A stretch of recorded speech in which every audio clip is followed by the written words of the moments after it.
Muito bem. Abra sua Bíblia comigo no livro, na carta de Pedro, primeira carta de Pedro, capítulo 4, verso 7. Primeira carta de Pedro, capítulo 4, versículo 7. 1 Pedro 4, 7. Aqueles que já acharam, digam amém. Graças a Deus. O versículo diz assim, vamos ler só o versículo 7. E diz assim: e já está próximo o fim de todas as coisas. Portanto, sede sóbrios e vigiai em oração. Amém? Vamos orar. Peça ao Senhor para falar com todos nós. Peça ao Senhor para nos despertar. Glória a Deus. Nosso Deus e nosso Pai, muito obrigado pela vida desse irmão, pela vida desse casal, pela vida desses familiares que estão juntos na tua casa. Obrigado, Senhor, por esta criança, por esse pré-adolescente, por esse jovem, por esta jovem, por esta família reunida na tua casa, por este homem, por esta mulher. Muito obrigado, Senhor. Nós te pedimos que nesta manhã o Senhor possa estender as tuas mãos e derramar, Senhor, bênçãos sem medida sobre nós. Assim como o Senhor encheu o templo, quando Salomão, Senhor, inaugurou o templo da tua glória, que o Senhor possa, Senhor, encher esta casa com a tua glória, assim como o Senhor encheu o templo quando Isaías estava em oração após a morte do rei Uzias, e ele viu o Senhor assentado no alto e sublime trono, Senhor, e a tua glória encheu a casa de fumaça.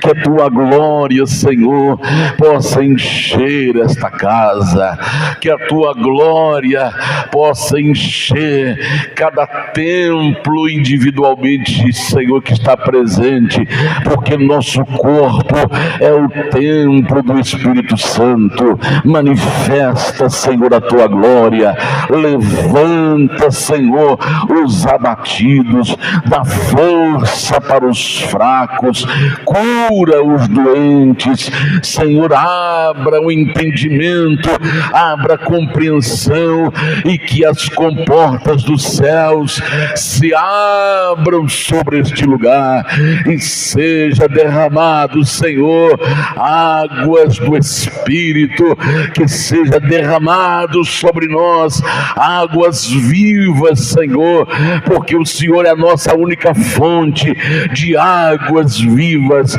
Abençoe o teu povo nesta manhã, eu te peço em nome do Senhor Jesus, para todos sempre. Amém e amém, Jesus. Graças a Deus, podei-vos assentar. Alguém aceita água?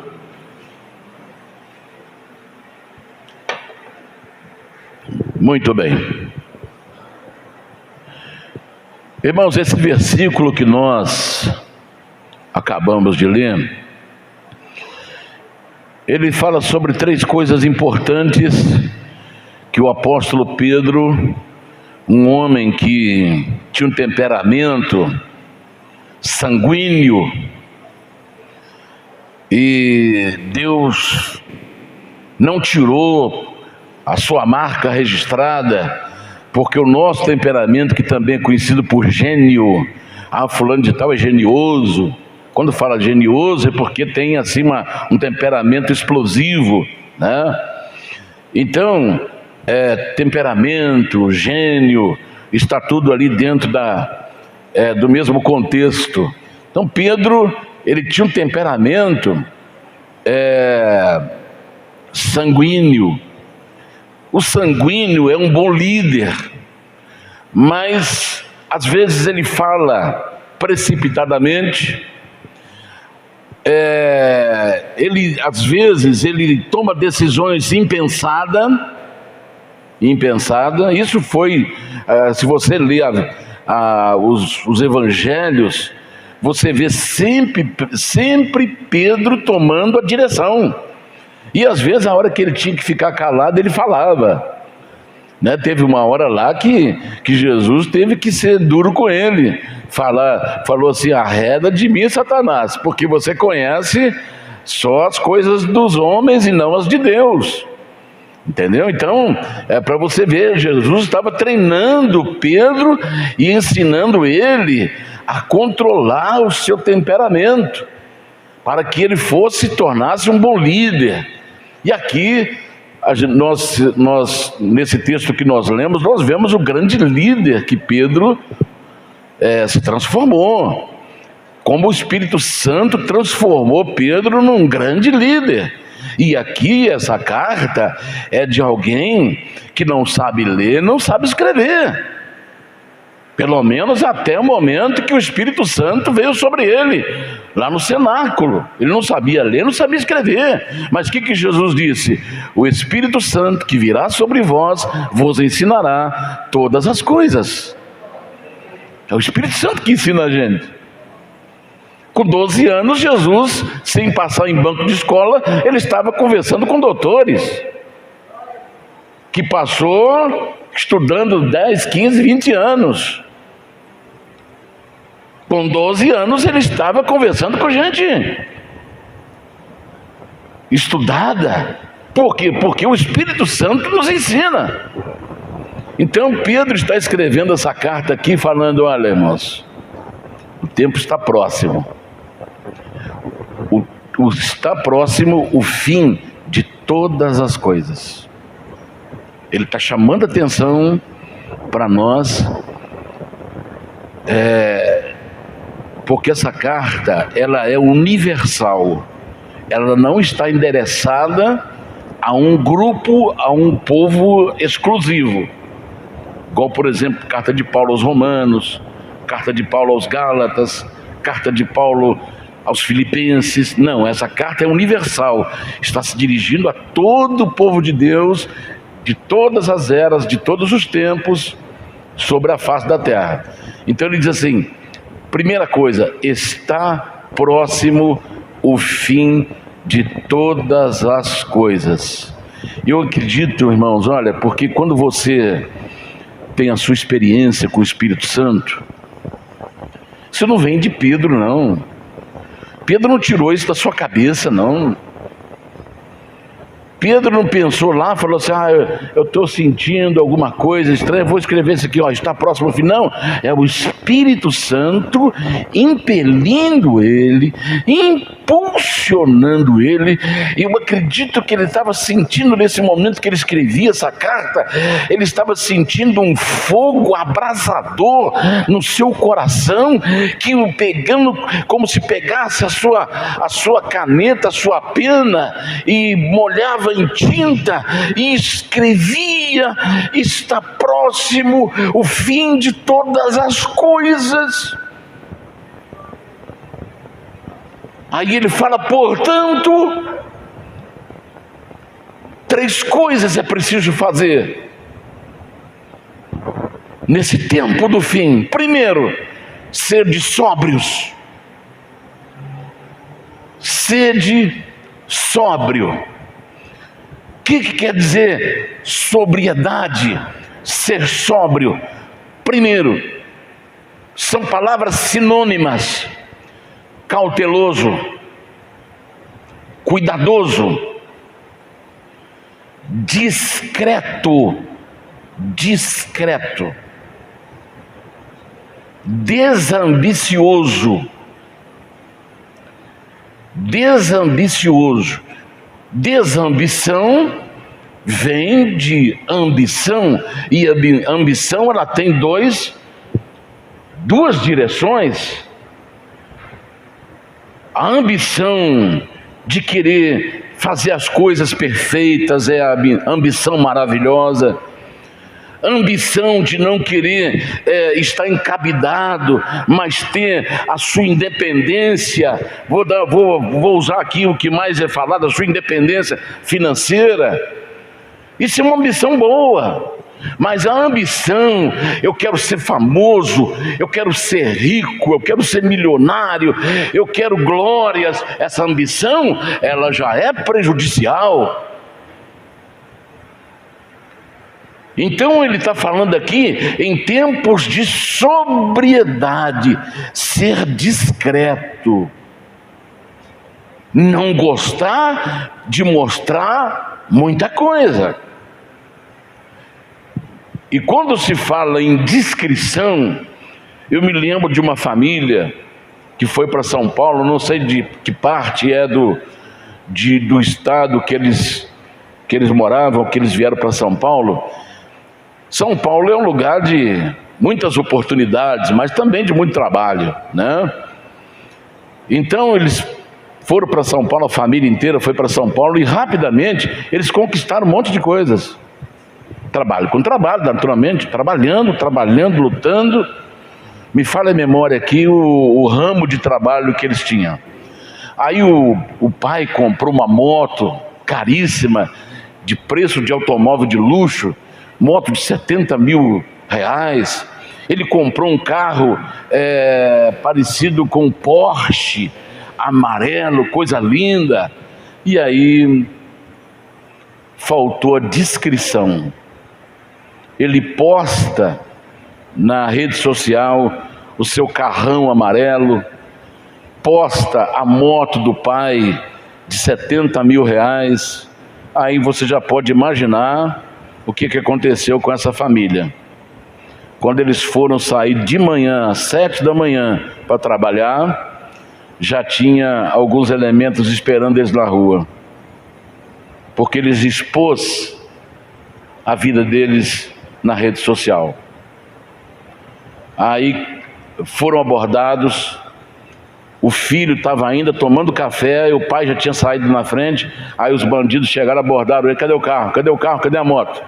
Não, mas não quero. Cadê o carro? Cadê a moto? Aí o pai atracou com ele. E aí ouviu-se um tiro, o filho sai lá de dentro, correndo, vê o pai caído, baleado. Aí ele vê o cara correndo, ele parte atrás do cara. Aí o cara, ele consegue pegar o cara atira contra ele também. Aí foram embora os bandidos, mas o pai e o filho perderam a sua vida. Sabe por quê? Faltou discrição. Nós estamos num tempo em que devemos ficar mais com a boca fechada do que nunca. Nós estamos chegando num tempo que nós não podemos expor os nossos filhos na rede social. Nós não podemos expor a nossa família na rede social. Você não pode expor a sua vida na rede social, e muito menos falar sobre a sua vida. Então Pedro aqui, na sua simplicidade, mas com autoridade, visão profética do Espírito Santo, ele fala: irmãos, olha, está próximo o tempo, está próximo o fim de todas as coisas, portanto, sede sóbrios. Muita cautela, muita discrição, seja desambicioso, não queira a ambição, fama, glória, riquezas, poder, não. Procure a ambição de querer de fazer o melhor para o seu filho, para a sua filha, para o seu marido, para a sua esposa, para a sua casa, para Deus. Seja ambicioso no sentido de você mergulhar a sua vida nas coisas simples, mas perfeitas. Porque essa ambição, ela é boa, ela é bem-vinda, porque quando nós ambiciamos coisas grandes, nós começamos a expor a nossa vida. E como nós estamos chegando no fim, nós começamos a correr riscos. Então, sede sóbrios. Segundo, vigiai. Vigiar. Vigiar é o mesmo que observar com atenção. Olha com atenção. Você já viu quando você conversa com alguém que você está falando coisa importante para ela, ela está olhando o relógio? Ela está te dando atenção? Você já viu quando você está conversando com alguém, ele está olhando para lá, quer dizer, ele está doido para você parar de falar. Está doido para você parar de falar. Aí entra o quê? A comunicação. O que é comunicação? Comunicação é via de mão dupla. Vai e vem. Essa rua aqui na frente da igreja é uma via de mão dupla. Então, ao atravessá-la, eu tenho que ver se vem carro da praça, se vem carro lá de cima. É uma via de mão dupla e a comunicação é assim. Então, quando você está conversando com alguém, tem que haver a comunicação, e a comunicação é uma via de mão dupla. Então, Pedro está falando aqui, vigie. Vigiar é observar com atenção, dar atenção, estar atento. Estar atento e com oração, que é a terceira coisa. Então ele fala, sede sóbrio no tempo que nós estamos vivendo, vigiai em oração. A oração é a que vai como um óleo que vai ungir a vigia e a sobriedade. Deu para entender, irmãos? Deu para entender? Muito bem. Ele fala então, em primeiro lugar, sobre o fim de todas as coisas. Quando se fala em fim, uma coisa Jesus falou que tem que despertar em nós. Ele falou, olha, vede os sinais. Sinais. Então vamos lá. O que é sinal? Não estamos tratando aqui de semáforo, que a gente chama de sinal. Olha, na frente tem um sinal, que é um semáforo, para quem está no volante do carro, quem vai pedestre, que vai usar a via, né? Então, sinais é a mesma coisa que indício, vestígio,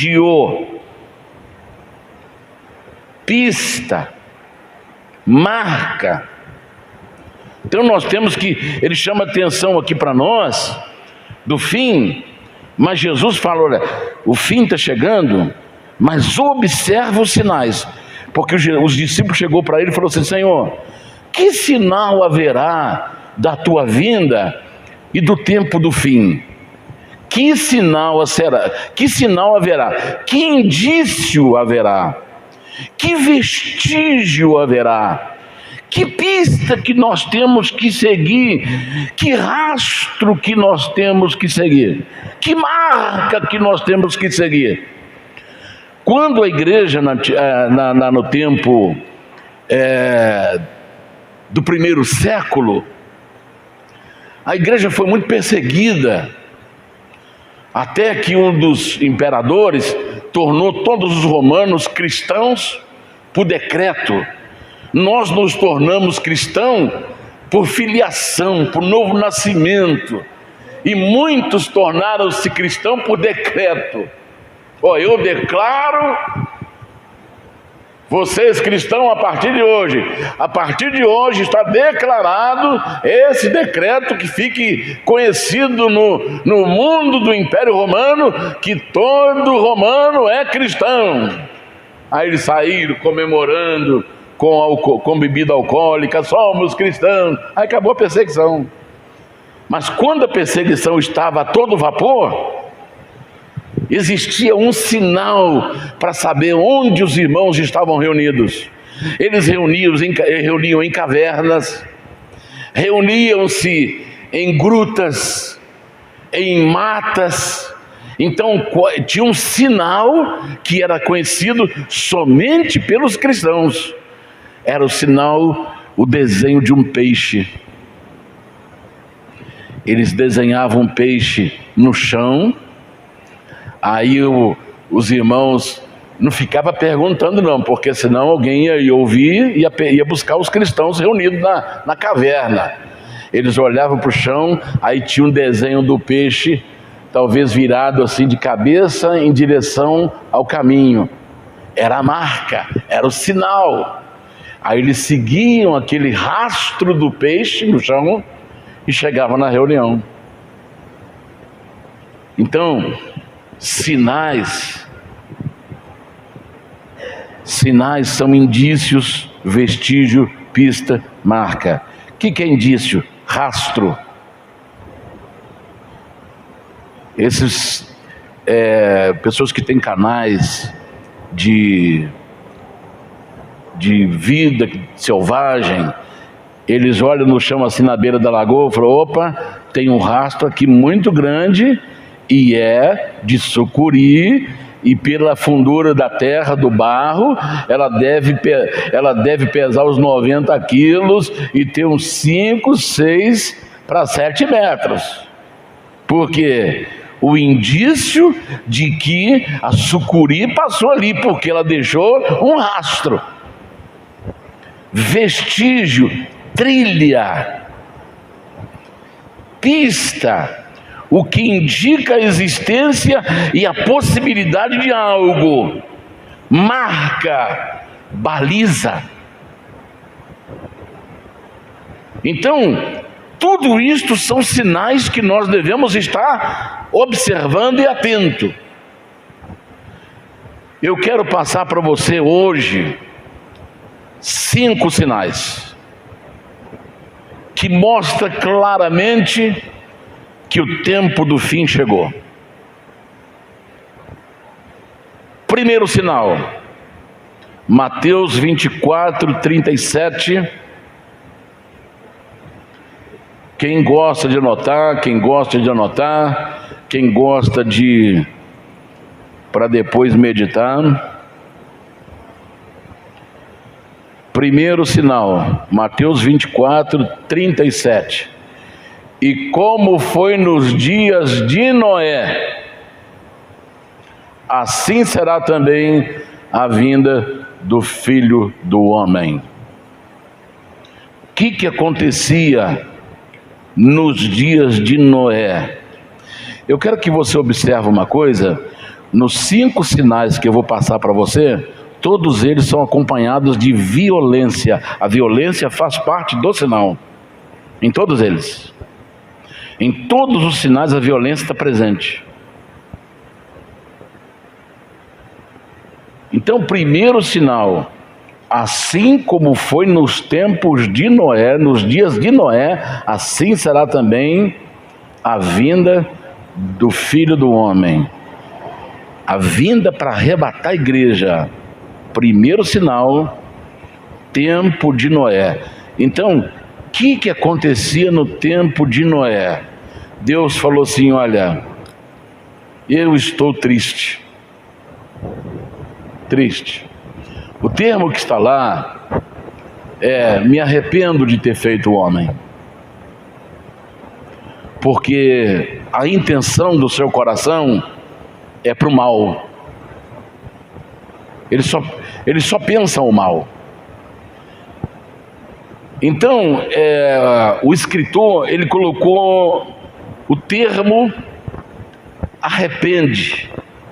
Mas Deus não se arrepende. Por que Deus não se arrepende? Porque Ele é onisciente. Ele já sabia que ia acontecer. Então, se eu sei que alguma coisa vai acontecer, por que eu tenho que me arrepender de ter feito aquilo? Porque eu já sabia que ia dar errado. É igual, por exemplo, uma moça que vai se casar e a família, o pai e a mãe chama: filho, olha, esse rapaz eu estou vendo que ele não te respeita, nem na nossa frente, que eu como seu pai, como sua mãe, eu nunca falei dessa forma com você. Então, se ele está falando isso na nossa frente, imagine você sozinha com ele. O que ele fará com você? O que ele fará com você? Então,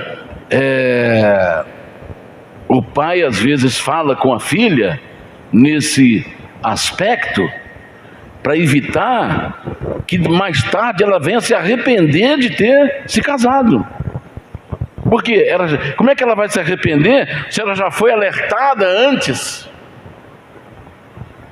Então, como Deus é um ser onisciente, que sabe todas as coisas, antes que uma palavra saia da nossa boca, Ele já sabe o que nós vamos falar. Então o termo aqui correto não é arrependimento, que quer dizer arrependimento de se arrepender, mas é a tristeza de Deus ver que Ele fez uma criatura segundo a sua imagem e semelhança, porque Deus é amor, Deus é paz, Deus é alegria, Deus é harmonia, Deus é misericórdia.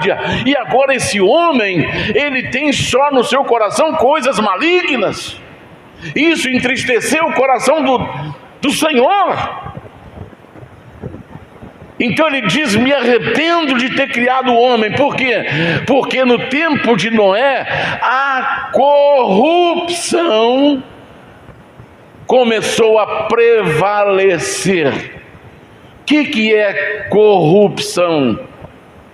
Ela é a desintegração interior, a desintegração de comportamento, a desintegração de um relacionamento aceitável, é a desmoralização moral. Desmoralização vem de moral.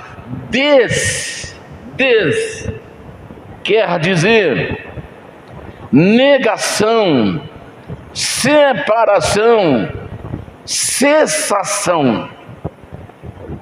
Então, quando fala assim, desmoralização, acabou a moral, cessou a moral. A moral, existe moral, imoral e amoral. A moral é desconhecido, imoral não é aceitável, moral é aceitável, porque é um conjunto de regras que dita o comportamento correto que nós deveríamos ter como membros da sociedade, como pessoas sociáveis, porque nós não somos individualistas como a serpente, que eu já até falei aqui uma vez. A serpente, quando cria os seus filhotes, cada um segue o seu caminho. Eles não são sociáveis. Nós somos seres sociáveis. Como alguns animais são seres sociáveis, vivem em família, vivem juntos. Mas a serpente não. A serpente nasceu filhotinho, aí você vê cada um indo para uma direção. Cada um indo para a direção. Eles não ficam juntinhos, olha, me ajuda aí que eu te defendo e você me defende. Não, cada um se vira.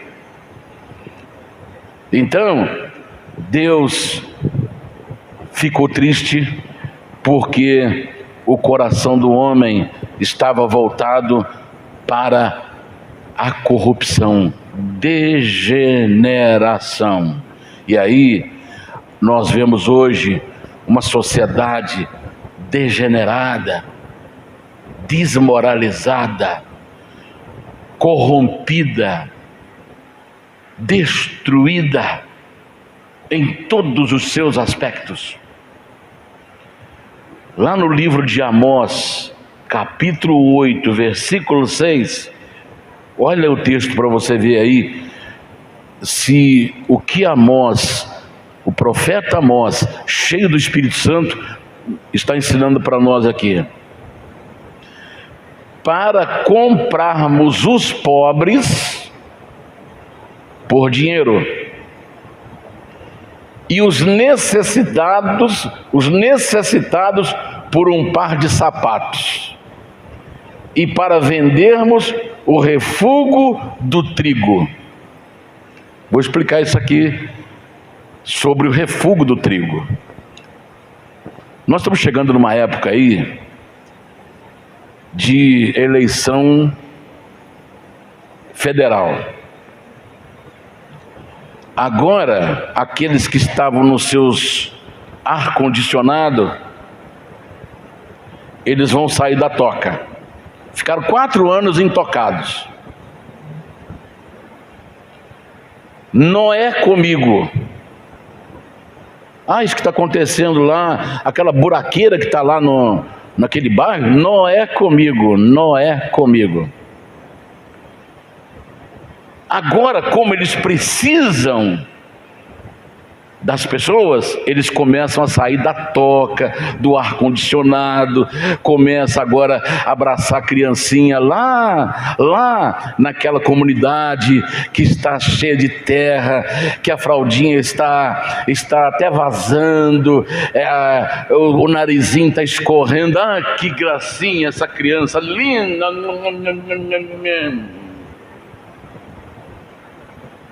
Sabe por quê? Porque precisa do voto dos pais.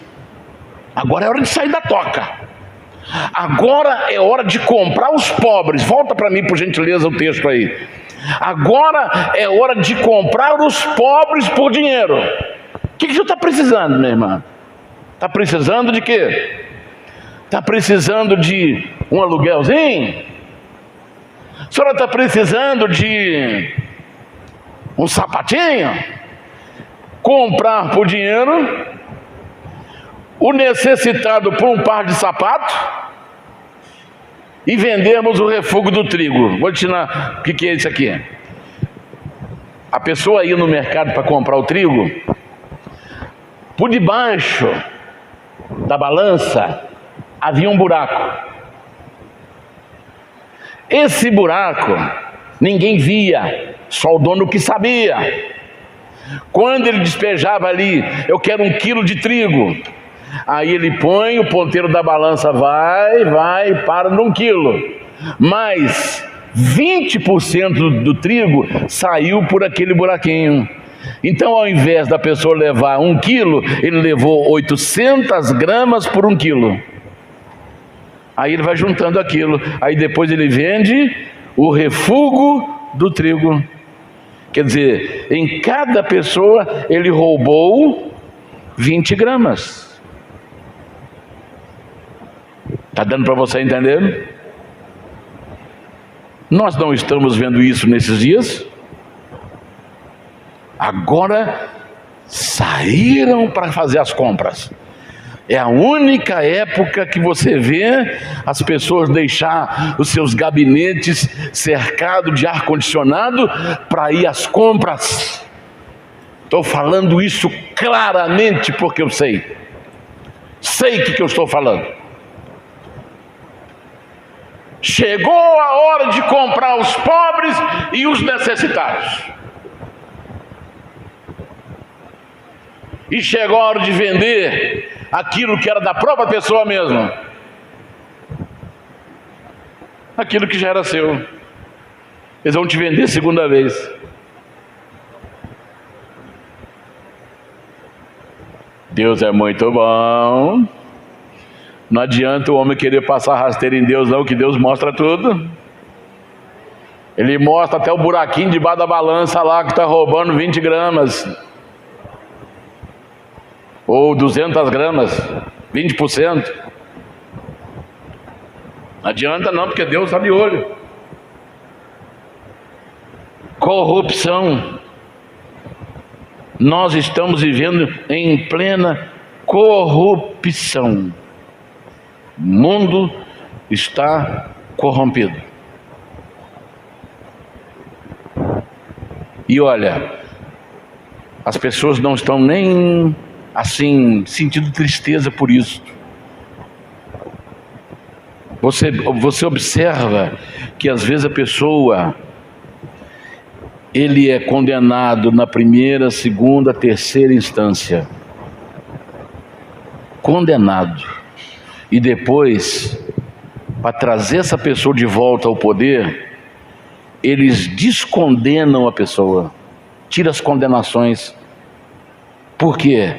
Porque quando estava no poder, todo mundo ganhava, e muito. Todo mundo ganhava. Aí, como parou de ganhar, vamos trazer ele de volta. Vamos descondená-lo. Vamos descondená-lo. Aí todo mundo vai ter dinheiro. E o resto, o povo que se vira. Então nós estamos vivendo, a corrupção assim está clara, visível. É o sinal visível. Nem se esconde mais. Nem se esconde mais. Eu disse aqui, lá nos Estados Unidos, eles descriminalizaram até $900. Até 900, roubo até $900 não é crime mais no território americano. Aí um ladrão entra numa loja de roupa, pega aquilo lá, naquele varal de roupa, abraça aquilo tudo e vira para o vendedor e para o dono e fala assim: ó, tem menos de $900 aqui, viu? E sai pela porta da frente. Vai embora. Os americanos não estão fechando mais seus carros para evitar um prejuízo maior de quebrar o vidro. Porque às vezes o bem que está dentro do carro é menos valioso do que o vidro que vai ser substituído. Então ele já deixa o carro aberto para levar tudo que tem dentro do carro para não quebrar o vidro. Olha, aí você fala assim: onde que essas pessoas estavam com a cabeça que se Deus, Ele colocou no ser humano o direito, Ele colocou nos seus estatutos, na regra de comportamento, a proteção de propriedade particular, direito de propriedade. Deus é quem colocou o direito de propriedade. E se a pessoa tem um direito de propriedade, quem invadir esse direito, ou quem tirar esse bem da pessoa, está roubando. Agora, um roubo pequeno, quem rouba uma coisa pequena, rouba uma coisa grande. Porque não é o valor do bem, é o caráter que está ali no controle. É a falta de caráter que está ali. Nós estamos tratando não é do valor do bem, e sim o comportamento da pessoa. Quem rouba um pneu, rouba um carro. Quem rouba R$10, rouba $1 milhão. Você acha que o ladrão entrou no lugar e tem 10 milhões lá? Ó, $900 você pode levar, mas tem $1 milhão. Você acha que ele vai ser lá: poxa vida, deixa eu contar aqui $900 para mim poder, não sei. Ele vai pegar tudo e vai levar. O problema não é o valor, o problema é o caráter. E quem fez a lei é mais sem caráter de quem está roubando. Porque legalizou o crime. Ele foi contra os princípios pré-estabelecidos por Deus, que é o dono de todas as coisas.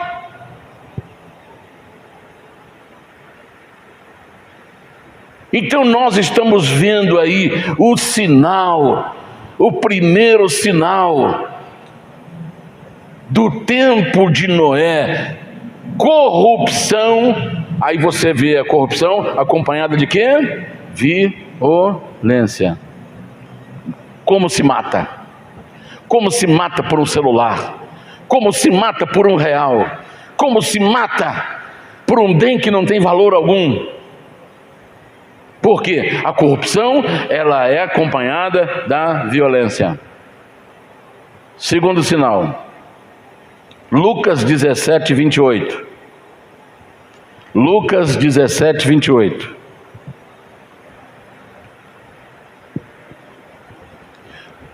Como também, da mesma maneira aconteceu nos dias de Ló, comiam, bebiam, compravam, vendiam, plantavam, edificavam.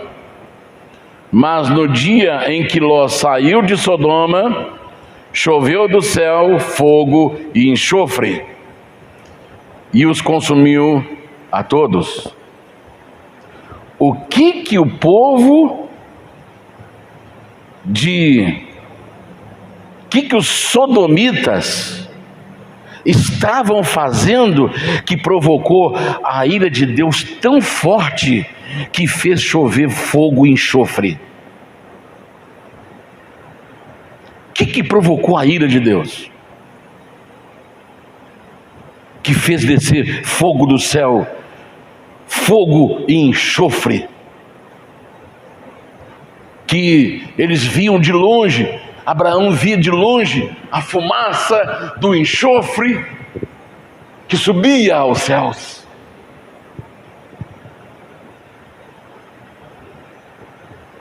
Quando Deus criou o homem, Ele criou macho e fêmea. O homem representa Cristo, a mulher representa a igreja. O que o homem fez? Está em Romanos, capítulo 1, não me lembro o versículo, se é o 27, por favor, veja o 27, isso, 27. E semelhantemente também os homens, deixando o uso natural da mulher, se inflamaram em sua sensualidade uns para com os outros, homens com homens, cometendo torpeza e recebendo em si mesmo a recompensa que convinha ao seu erro. O que acontecia lá no tempo de Ló? Os homens deixaram o uso natural da mulher para se inflamarem homem com homem. É o homossexualismo. É o relacionamento da pessoa do mesmo sexo. E isso, Deus está falando assim, a pessoa é um comportamento torpe. É um erro. Deus não errou na sua criação. Deus foi perfeito. E quando Ele cria o homem representa seu Filho Jesus Cristo. Está lá, Efésios capítulo 5, versículo 22 em diante. Assim como Cristo é a cabeça da igreja, o marido é a cabeça da mulher. Há um paralelo, há uma figura. E quando o homem se inflama, homem com homem, ele está provocando a ira de Deus. Pode esperar fogo e enxofre sobre a sua cabeça.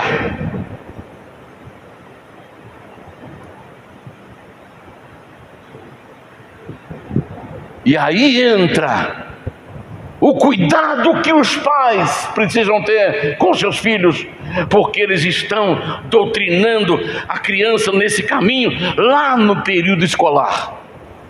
Identidade de gênero. Só existe um gênero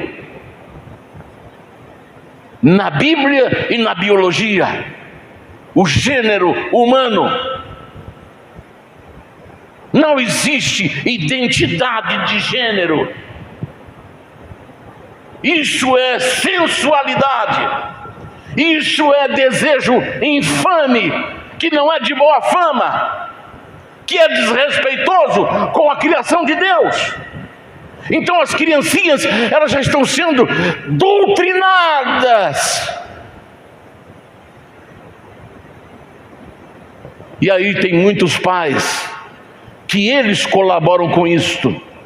Quando a criança, o menino está chorando, não chora não, você está parecendo uma mariquinha, está parecendo uma mulherzinha. Não faça isso com seu filho, porque você está introduzindo nele o lixo. Porque o homem também chora. Homem chora, mulher chora. Se o homem não chora, é porque ele não tem emoção. Se o homem que não chora, é porque ele não tem sentimentos.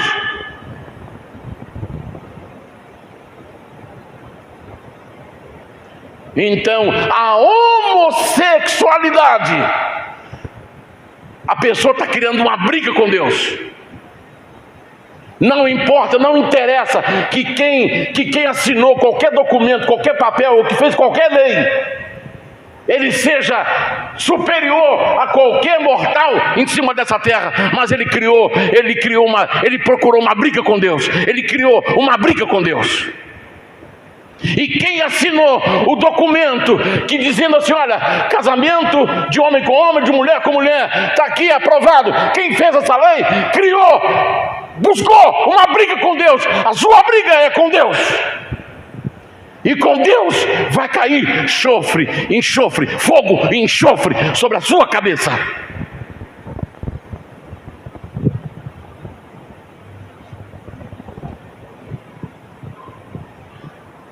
Então nós estamos vendo, o segundo sinal está muito claro aí. Está muito claro. Já criaram até banheiro unissex, sei lá, um negócio assim. E sabe o que está acontecendo? Aquelas pessoas que querem se aproveitar, vestem-se de mulher e entram no banheiro.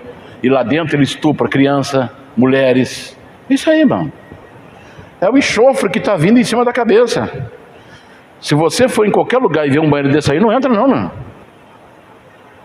Nós estamos vivendo no tempo do fim. A coisa está se espalhando de tal maneira que está complicado. Às vezes a mãe criou o filho com todo carinho dentro da igreja, e agora vê o seu filho lutar contra ela, contra Deus, contra os ensinamentos que ela ensinou para ele. E para desonrar os pais, vai lá na internet e fala, eu vou fazer isto para envergonhar a família. Mas por quê? Porque ali tem um espírito maligno apossando-se daquele corpo para ele cometer essa torpeza. Terceira crise.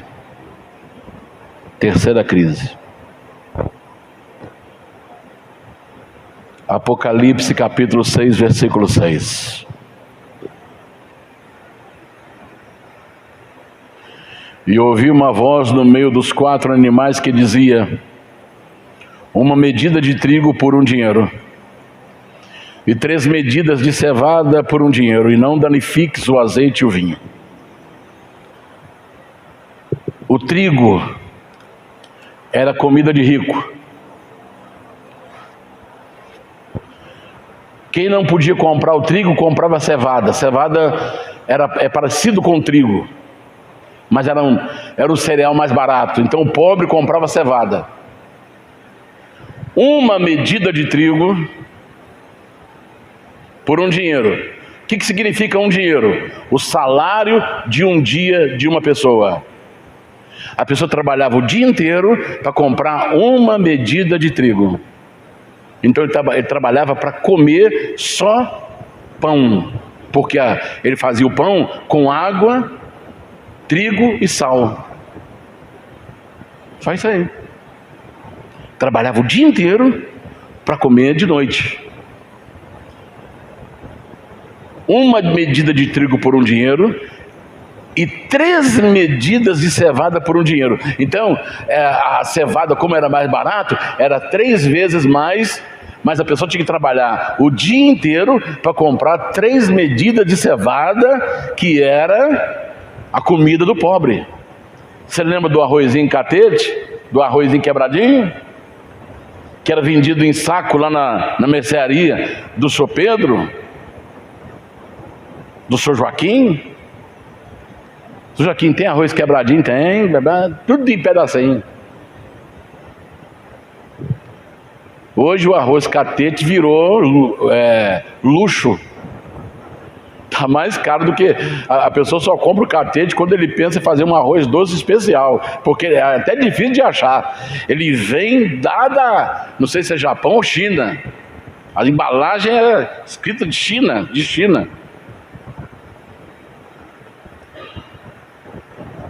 Então, a gente comprava o arroz quebradinho, arroz catete, que era o mais barato. O quebradinho era mais barato ainda. Todo quebradinho. Esse quebradinho era a sobra que dava na limpeza do arroz. Quando tirava a casca do arroz, aí ele quebrava. Aqueles quebradinhos ficava tudo no chão. Então eles pegavam aquele quebradinho, juntava e davam limpeza nele da sujeira. Você pode observar que quando o arroz vinha, ele vinha cheio de marinheiro. Era chamado de marinheiro. O arroz, lembra disso? A minha mãe, ela ficava tirando pedra. Quantas vezes não dava para pegar a pedra toda? A gente colocava um garfo de arroz na boca, quando quebrava uma pedra. Lembra disso? Quem se lembra? Sabe por quê? Porque aquele arroz quebradinho, ele vinha do chão. É o que caía no chão. Então agora vem, não danifiques o azeite e o vinho. Por que ele fala não danifiques o azeite e o vinho? Porque o azeite e o vinho, a região, ela produzia o vinho, tinha muitas oliveiras que produz o azeite. Então, não quebre, não danifiques a videira, a oliveira. Por quê? Porque ela tem de graça para todo mundo. Quando a Aline mostra lá em Israel, ela vai passando, assim na rua, tem pé de azeitona, árvore de azeitona, que é a oliveira, assim, ó, dando sombra na rua, e tudo carregado. Quem quiser pegar lá à vontade, levar para casa e fazer azeite. Por isso está falando de não danifiques o azeite e nem o vinho, porque essa aí é de graça, todo mundo tem de graça, não precisa pagar. As vinhas sumiam de vista, a pessoa podia entrar lá e colher. Há pouco tempo passou num país, a pessoa viu aquela plantação de vinha, de uvas, e ficou encantada, parou o carro. Não, eu tenho que ver isso aqui. Agora há pouco tempo, aí ele desceu do carro, tudo aberto, a estrada tudo aberta. Desceu do carro e começou a passar lá no meio daqueles cachos enormes de uva. Aí apareceu alguém. Aí ela falou assim: o senhor me permite pegar uma uva para me experimentar? Falou: não, você pode pegar quanto você quiser. Você só não pode levar. Mas se você aguentar comer toda essa parreira aqui, você pode comer tudo. Deu para entender? Por que está dizendo não danifiques o azeite e o vinho? Porque é isso, a uva, a azeitona é de graça. Então, já estou indo partindo para os final. Nós estamos vendo aqui o que? Crise econômica. As coisas vão subir de preço de tal maneira que ninguém vai conseguir comprar. Aqueles carrinhos de 30 mil, 1.0, você sabe quanto está hoje? Eles colocam lá na internet, 90 mil reais, ninguém está comprando carro mais. Uma pessoa especialista em automóvel, ele falou assim: esse ano é provável que não se venda carro zero. É provável. Os preços foram lá para as alturas. Comida lá para as alturas. E ainda está faltando. Nos Estados Unidos tem mercado que está faltando. As prateleiras estão vazias. Agora eu vou te mostrar uma coisa aqui. O salário na Venezuela em 2021, ele aumentou para 53 dólares. Segura aí agora. que significa 53 dólares no bolívares? 11 trilhões 333 bilhões 001 milhões 783.917,86 centavos de bolívares. Preste bem atenção. 11 trilhão. O salário do venezuelano em 21, ano passado, era de 11 trilhões 333 bilhões 001 milhões 783.917,86 bolívares, que é a moeda venezuelana. Segure agora. Uma barra de sabonete, um sabonetinho, uma barra de sabonete. Quanto que estava se pagando em 2021? 3.500.000 bolívares.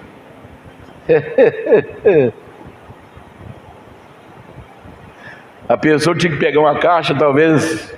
Aqui não tem nenhuma caixa para mostrar aí. Então, vai, meu filho, busca um sabonete lá no mercado lá. Pai, eu não consigo levantar essa caixa de dinheiro. Tem que levar 3.500.000 bolívares para um pedacinho de sabonete, uma barra de sabonete.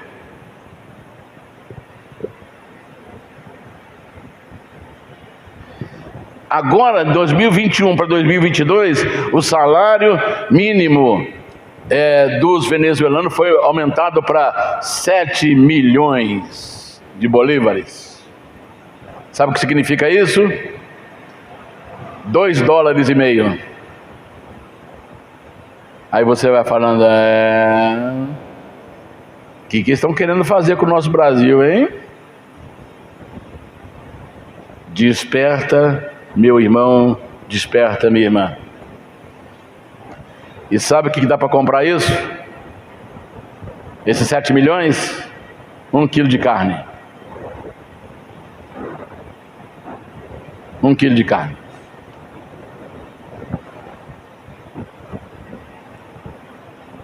Sabe quanto custa R$1 em bolivariano?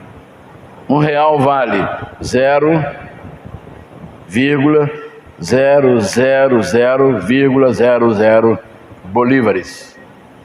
Quanto que vale? Nada. R$1.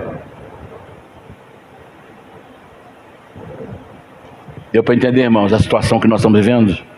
A Argentina agora está no mesmo caminho. Chile está no mesmo caminho. Portugal agora entra no mesmo caminho. Então é hora da gente despertar. Então nós estamos vivendo aí crise mundial.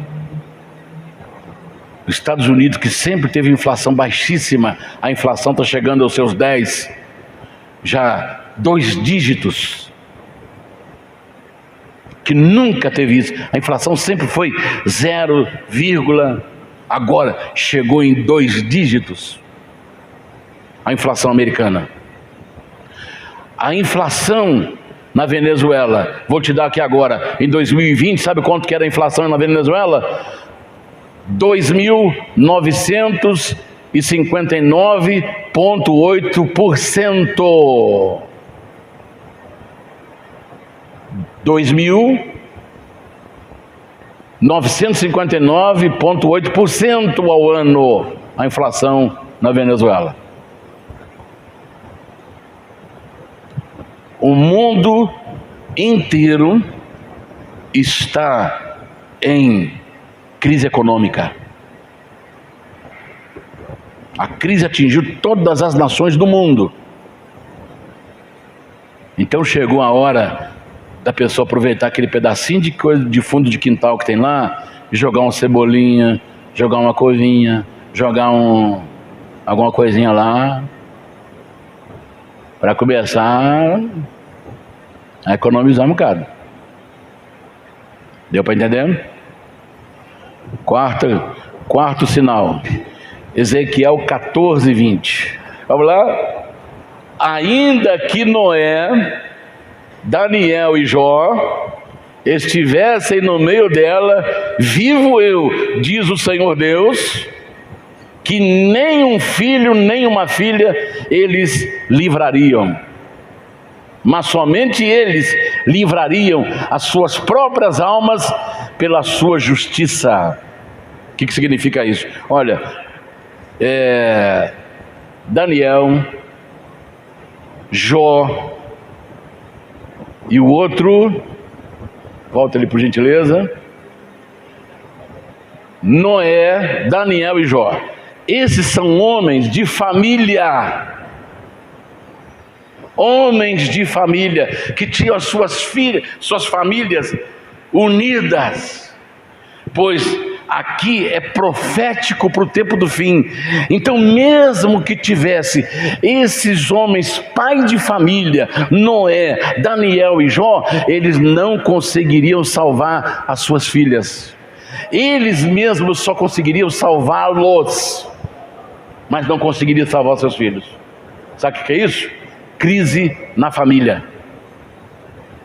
Estamos vivendo um tempo de crise familiar. Crise na família. Matrimônio sendo desfeito. Violência na família. Violência lá na crise econômica. Violência nos tempos de Ló. Violência na crise que a família está vivenciando hoje. Destruição dos valores familiares. A família está fracassando. Sabe por quê? Satanás colocou todos os seus mísseis apontados para a família, porque a família é base da sociedade. A família é a célula máter quer dizer mãe da sociedade. E aquelas pessoas que nasceram um dia nesta célula máter estão assinando documentos para destruir a própria família que o gerou, que o colocou no mundo, para que os seus descendentes venham sem a imagem paterna e materna. Os documentos em breve vão sair assim: filiação, não tem paternidade e não tem maternidade. Para que isso aí? Acabar com a família. Acabar com a família. A criança, às vezes eu fico com dó das crianças que são adotadas, porque lamentavelmente isso está acontecendo. Ah, você tem 2 pais. Ah, você tem 2 mães. Coitada da cabecinha da criança. Coitada da cabecinha da criança. É muita maldade. Os homens que estão assinando esses documentos estão criando uma briga muito grande com o Criador. Então, vocês vão cair na mão desse Criador. Vocês vão ter que prestar contas. O Deus que criou a família.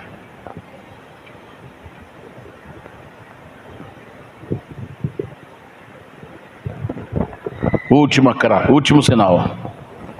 Lucas 21, 25 e 26. Lucas 21, 25 e 26. E haverá sinais no sol, na lua e nas estrelas, e na terra angústia das nações, em perplexidade, bramando o mar e as ondas. Homens desmaiando de terror na expectação das coisas que sobrevirão ao mundo, porquanto os poderes do céu serão abalados. O que nós estamos vendo aqui? Descontrole climático. Estamos vivendo momentos de descontrole climático. Abra Isaías 30, 26, por favor. Olha Isaías 30, 26. E a luz da lua será como a luz do sol, e a luz do sol 7 vezes maior, como a luz de 7 dias, no dia em que o Senhor ligar a quebradura do seu povo e curar a chaga da sua ferida. O que está dizendo aqui?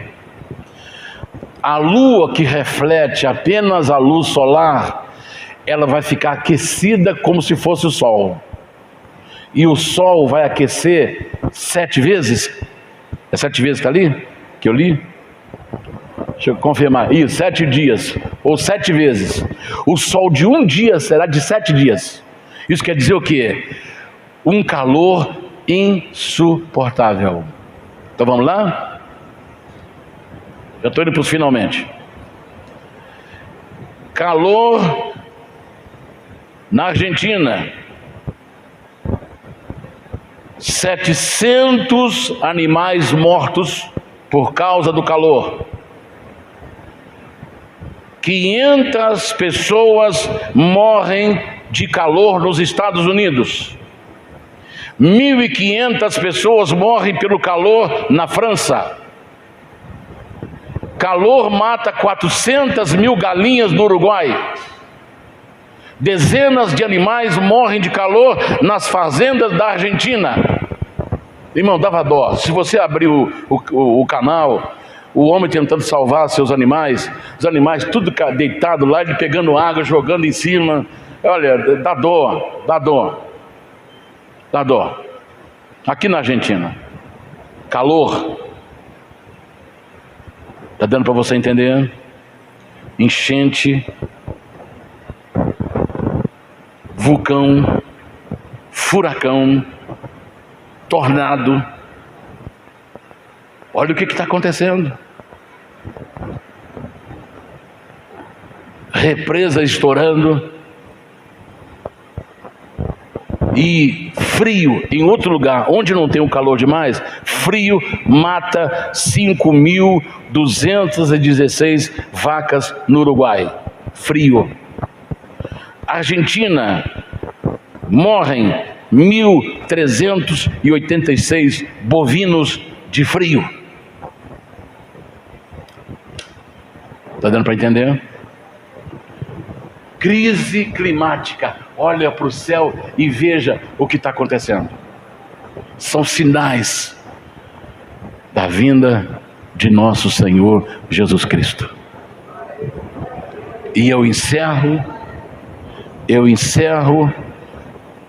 lembrando do que Pedro falou. Portanto, sede sóbrios, seja discreto, vigiai em oração. É tempo de orar. Amém. Orar em casa, orar na igreja, orar dentro do ônibus, orar dentro do carro, orar em todo lugar. Orar em espírito, orar falando, expressando, através da linguagem, mas vamos guardar isso. Chegamos no fim de todas as coisas. Então, sobriedade, sede sóbrio, vigilante em oração. Amém. E você que ainda não decidiu, que ainda não tomou a decisão de entregar a sua vida para Jesus, eu pergunto para você, o que você está esperando? A sua esposa ser arrebatada? E aí você vai enfrentar o anticristo e a tribulação. Não será bom para ninguém. Você que me assiste pela rede social, o que você está esperando aí ainda?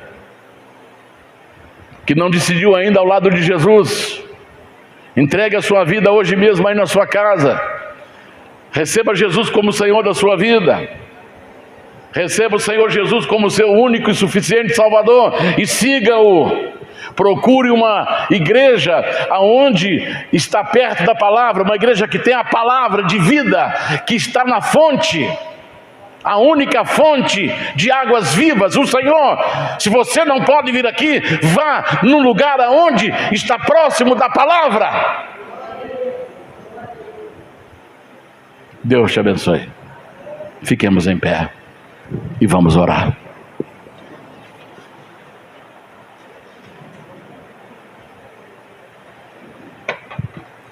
Você que está aqui, que não tomou a sua decisão ainda ao lado de Jesus, brevemente eu já vou estar marcando o batismo. A irmã já trouxe 2 modelos de capa, maravilhoso, testei lá, ficou joia. E já estamos encomendando a piscina que vamos colocar aqui. Assim que já tiver tudo já esquematizado, eu já começo a avisar para você, anota o seu nome, para você dar o passo mais importante da sua vida. A hora está chegando. Você que está aqui, peça ao Senhor, me encha do Espírito Santo. Enche a minha vida do Espírito Santo, enche a minha casa do Espírito Santo, enche os meus filhos do Espírito Santo, enche o meu esposo do Espírito Santo, enche a minha esposa do Espírito Santo, enche o meu pai do Espírito Santo, enche a minha mãe do Espírito Santo.